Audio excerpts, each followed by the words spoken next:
भारत के मिशन काबुल के तहत काबुल से 89 यात्रियों को लेकर एयर इंडिया का विमान दिल्ली एयरपोर्ट पर पहुंच चुका है। इन यात्रियों में 87 भारतीय और 2 नेपाली नागरिक शामिल हैं। इन यात्रियों को पहले भारतीय वायुसेना के हरक्यूलिस विमान से काबुल एयरपोर्ट से ताजिकिस्तान के दुशांबे एयरपोर्ट पर लाया गया, जहां से इन्हें एयर इंडिया के विमान के जरिए भारत लाया गया।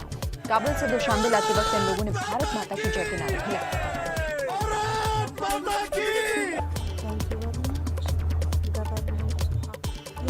Narendra Modi ji, Ministry of External Affairs, for lifting us from Kabul and saving my life.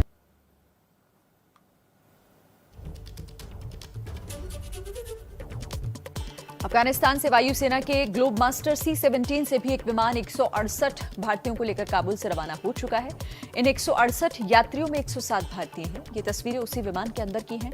इस विमान के जरिए आने वाले यात्री गाजियाबाद के हिंडन एयरबेस पर उतरेंगे। इस बीच दोहा से भी एक जेट और एक विस्तारा की फ्लाइट दिल्ली पहुंच चुकी है। कल काबुल में फंसे कुछ भारतीयों के अगवा होने की खबर आई थी। बाद में पता चला कि इन यात्रियों को अगवा नहीं किया गया था। उन्हें पूछताछ और दस्तावेज की चेकिंग के लिए तालिबान के लोग ले गए थे। जांच के बाद इन्हें छोड़ दिया गया और ये प्लेन के जरिए भारत पहुंच रहे हैं। यूपी के पूर्व सीएम और राजस्थान के पूर्व राज्यपाल कल्याण सिंह का 89 साल की उम्र में कल लखनऊ के एसजीपीजीआई में निधन हो गया। वो लंबे समय से बीमार थे। कल्याण सिंह के निधन पर यूपी में 3 दिन के राजकीय शोक की घोषणा की गई। सोमवार को कल्याण सिंह का अलीगढ़ से अतरौली में अंतिम संस्कार होगा। कल्याण सिंह के निधन पर उनको याद कर भावुक हुए प्रधानमंत्री मोदी। पीएम ने ट्वीट कर लिखा कि उनके निधन से मैं निःशब्द हूं। उनका जाना दुखद है। गृह मंत्री ने कहा कि कल्याण सिंह जी जैसा महान व्यक्तित्व ढूंढने पर विरले ही मिलता है। रक्षा मंत्री राजनाथ सिंह ने भी दुख जताते हुए कहा कि मैंने अपना बड़ा भाई और साथी खो दिया। लखनऊ में कल्याण सिंह के घर श्रद्धांजलि देने पहुंचे सीएम योगी भी भावुक हो गए। दिल्ली के डिप्टी सीएम मनीष सिसोदिया ने केंद्र सरकार पर जांच एजेंसियों के गलत इस्तेमाल का आरोप लगाया। सिसोदिया ने कहा कि पीएम मोदी ने 15 लोगों की लिस्ट सीबीआई, ईडी और दिल्ली पुलिस को सौंपी है ताकि आने वाले चुनाव में उन्हें बर्बाद किया जा सके। सिसोदिया ने कहा, पीएम जांच के लिए दिल्ली पुलिस कमिश्नर राकेश अस्थाना को अपने ब्रह्मास्त्र की तरह इस्तेमाल करेंगे। हालांकि बीजेपी या केंद्र सरकार ने अभी इस पर कोई प्रतिक्रिया नहीं दी है। आज देश भर में रक्षाबंधन का त्योहार मनाया जा रहा है। भाई बहन के स्नेह और अटूट प्रेम की डोर से बांधने वाला ये त्योहार श्रावण मास की पूर्णिमा के दिन मनाया जाता है। मान्यताओं के अनुसार सबसे पहले देवी लक्ष्मी ने राजा बाली को राखी बांधकर अपना भाई बनाया था। देश के सबसे बड़े प्रदेश यूपी के अब उत्तराखंड से जुड़ी कुछ अहम खबरें जान लेते हैं।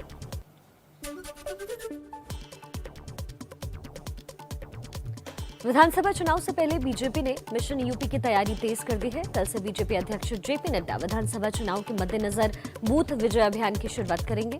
इस अभियान के जरिए पार्टी स्थानीय स्तर पर अपने कार्यकर्ताओं की संख्या बढ़ाने और संगठन मजबूत करने पर जोर देगी। पार्टी इस अभियान के सहारे बूथ स्तर के कार्यकर्ताओं को आम लोगों के बीच जाकर सरकार की उपलब्धियों को पहुंचाने के टिप्स भी देगी। वीडियो कॉन्फ्रेंसिंग के जरिए होने वाले इस कार्यक्रम में जेपी नड्डा राज्य के 27,700 शक्ति केंद्रों से जुड़ेंगे।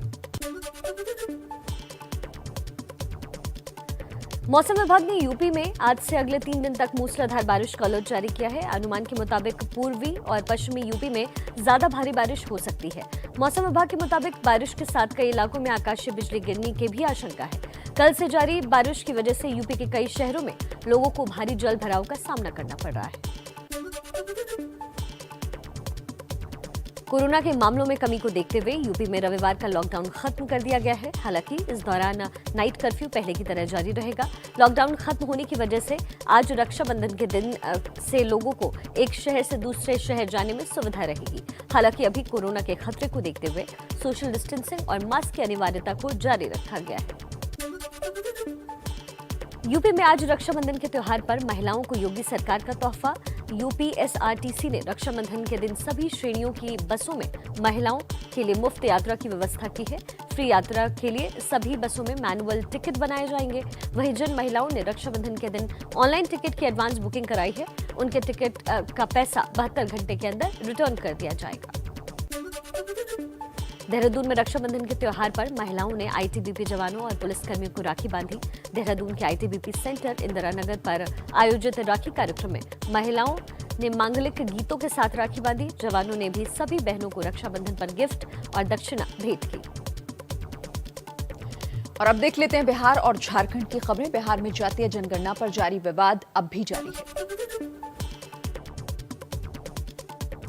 जातीय जनगणना के मुद्दे पर पीएम मोदी से होने वाली मुलाकात से पहले बिहार के सीएम नीतीश कुमार ने बयान दिया। नीतीश कुमार ने कहा कि अगर केंद्र सरकार पूरे देश में जातीय जनगणना नहीं कराती है तो बिहार सरकार राज्य अलग से जातीय जनगणना करवा सकती है। कल नीतीश कुमार 10 पार्टियों के प्रतिनिधि मंडल के साथ जातीय जनगणना के मुद्दे पर पीएम से मुलाकात करेंगे। बिहार के कटिहार में मुहर्रम जुलूस के दौरान भीड़ ने स्कॉर्पियो सवार परिवार पर लाठी डंडे बरसाए। ये घटना उस वक्त की है जब इलाज कराकर लौट रहे परिवार ने जुलूस में शामिल लोगों से रास्ता मांगा तो बेकाबू भीड़ ने गाड़ी पर लाठियों से हमला करना शुरू कर दिया। कोरोना को देखते हुए प्रशासन ने कटिहार में मुहर्रम के जुलूस पर प्रतिबंध लगाया। इसके बावजूद लोगों ने ये जुलूस निकाला। प्रशासन ने इस पूरे मामले में 20 से ज्यादा लोगों पर केस दर्ज किया है।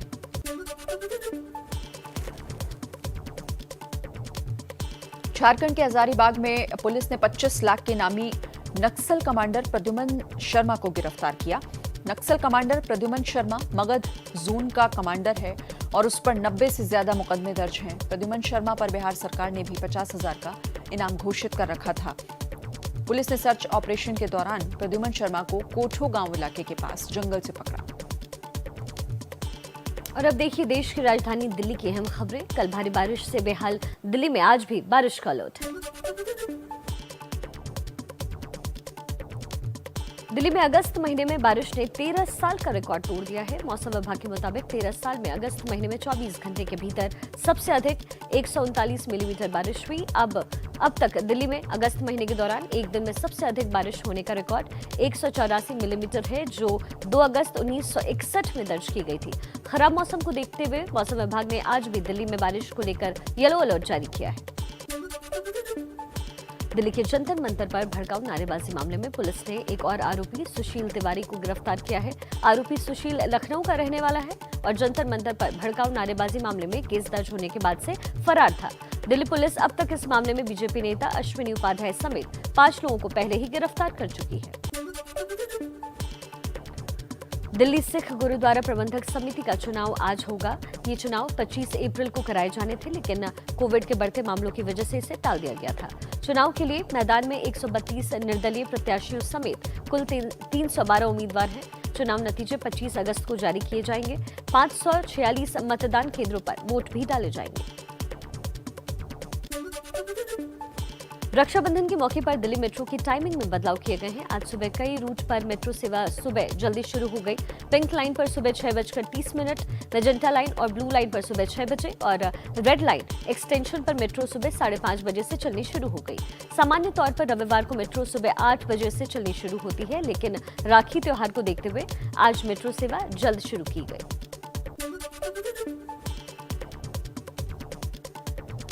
दिल्ली में वैक्सीनेशन की रफ्तार तेज होने का असर अब कोरोना मामलों पर दिखने लग गया है। दिल्ली में पॉजिटिविटी रेट अब तक की सबसे कम स्तर पर पहुंच गई है। पहली बार कोरोना संक्रमण दर 0.03% तक पहुंच गई है। पिछले 24 घंटे में सिर्फ 19 नए मामले आए। ये आंकड़े एक दिन में दिल्ली में मिले कोरोना केस की सबसे कम संख्या है। दिल्ली में कोरोना के कम होते मामलों को देखते हुए बाजार खोलने की समय सीमा पर लगी पाबंदी को हटा दिया गया है। कल से बाजार अपने सामान्य टाइमिंग के हिसाब से खुल सकेंगे और बंद हो सकेंगे। पहले कोरोना की वजह से दिल्ली में रात 8 बजे तक ही बाजार खोलने की अनुमति थी।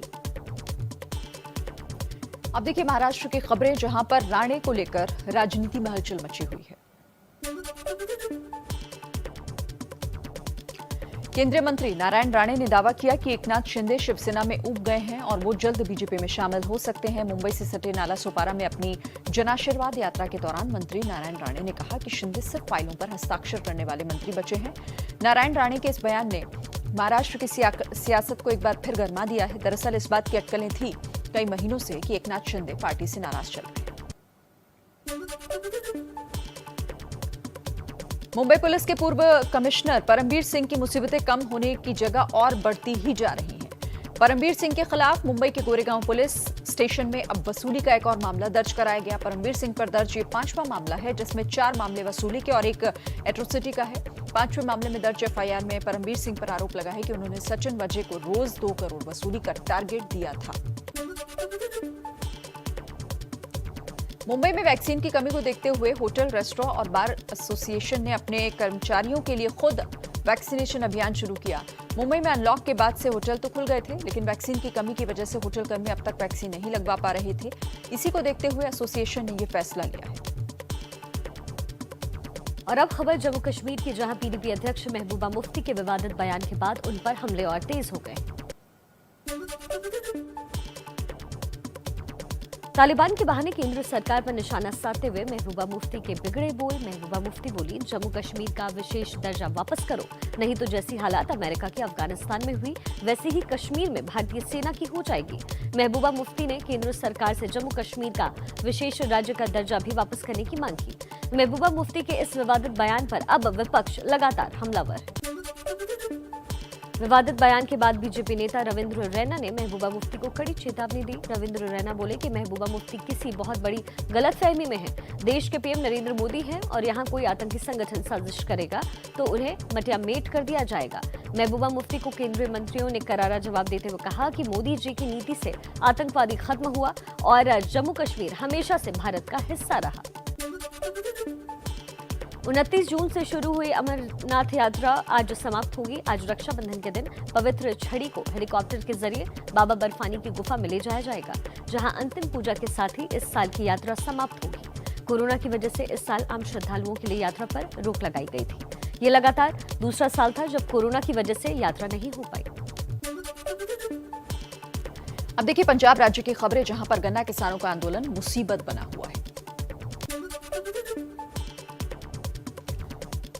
पंजाब में गन्ने का समर्थन मूल्य बढ़ाने की मांग को लेकर सड़कों पर उतरे किसानों ने जालंधर के पास जीटी रोड और रेलवे ट्रैक को अब तक खाली नहीं किया। किसान गन्ने का समर्थन मूल्य 400 रुपए प्रति क्विंटल करने की मांग कर रहे हैं, जबकि पंजाब सरकार ने गन्ने का समर्थन मूल्य 325 प्रति क्विंटल घोषित किया है। किसान नेताओं का कहना है कि जब तक सरकार किसानों की मांगे नहीं मानती तब तक किसान यातायात बहाल नहीं करेंगे। किसान आंदोलन की वजह से पंजाब में यात्रियों को परेशानी का सामना करना पड़ रहा है। आंदोलन का सबसे बड़ा असर उत्तर रेलवे और रोडवेज पर दिखाई दे रहा है। आंदोलन की वजह से अंबाला से अमृतसर जम्मू जाने वाली 66 ट्रेनें रद्द कर दी गई। सड़कें जाम होने की वजह से अंबाला से अमृतसर जाने वाली बसें भी रद्द करनी पड़ी हैं। पंजाब में किसान सियासी नेताओं का लगातार विरोध कर रहे हैं। किसानों ने गीदड़बाहा के विधायक राजा वड़िंग की पत्नी अमृता का विरोध किया। अमृता गीदड़बाहा के गांव में एक परिवार में हुई मौत पर अफसोस करने पहुंची थी। इस बीच किसानों ने कांग्रेस विधायक की पत्नी को रास्ते में रोककर सवाल जवाब करने शुरू किए। अमृता ने गाड़ी से उतरकर किसानों से बात भी सुनी।